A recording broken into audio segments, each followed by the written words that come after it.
ইয়েমেনের রাজধানী সানা এবং অন্যান্য লক্ষ্যস্থলে ইসরায়েলের বিমান হামলায় ৬ জন প্রাণ হারিয়েছেন, এমনটা জানিয়েছে হুতি বিদ্রোহীদের নিয়ন্ত্রিত সংবাদ মাধ্যম। হামলা চালানোর সময় বিমানবন্দরে বিশ্ব স্বাস্থ্য সংস্থার WHO প্রধান উপস্থিত ছিলেন। যদিও তিনি নিরাপদে ছিলেন, তবে বিমানবন্দরের ক্রুদের মধ্যে একজন আহত হয়েছেন বলে জানান। এদিকে ইসরায়েলের প্রধানমন্ত্রী বেনিয়ামিন নেতানিয়াহু ইয়েমেনে হামলার ধারাবাহিকতা বজায় রাখার হুমকি দিয়েছেন। হুতি বিদ্রোহীদের সঙ্গে ইসরায়েলের উত্তেজনা বাড়তে থাকায় জাতিসংঘের মহাসচিবও উদ্বেগ প্রকাশ করেছেন। হুতি বিদ্রোহীরা ইরানের প্রতিরোধ অক্ষের অংশ হিসেবে পরিচিত।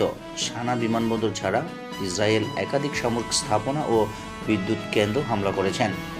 নেতানিয়াহু হামলার পর বলেছেন, ইসরায়েল তাদের কার্যক্রম শেষ না করা পর্যন্ত হামলা চালিয়ে যাবে।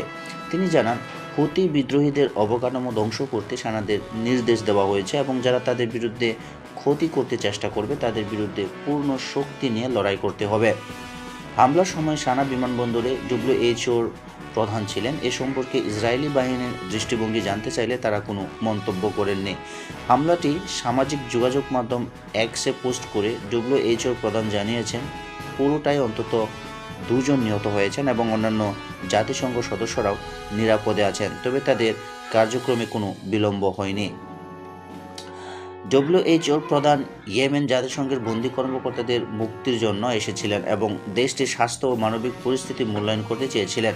হামলার সময় তারা বিমানবন্দরে পৌঁছানোর প্রস্তুতি নিচ্ছিলেন, তখনই এই হামলার ঘটনা ঘটে। এতে বিমানবন্দরের প্রয়োজনীয় অবকাঠামো ক্ষতিগ্রস্ত হয়। এছাড়া ইতিমধ্যে হুতি বিদ্রোহীরা দাবি করেছেন যে গত সপ্তাহে তারা ইসরায়েলে হাইপারসনিক ক্ষেপণাস্ত্র হামলা চালিয়েছে, যা গাজায় ইসরায়েলি হামলার প্রতিক্রিয়া হিসেবে বিবেচিত হচ্ছে। তাছাড়া তারা জানিয়েছে, গাজায় বর্বরতা অব্যাহত থাকলে ইসরায়েলকে লক্ষ্য করে এ ধরনের হামলা তারা অব্যাহত রাখবেন।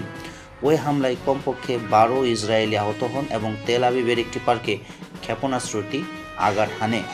পরবর্তীতে ইয়েমেনকে লক্ষ্য করে ইসরায়েলও পাল্টা হামলা চালাতে থাকে।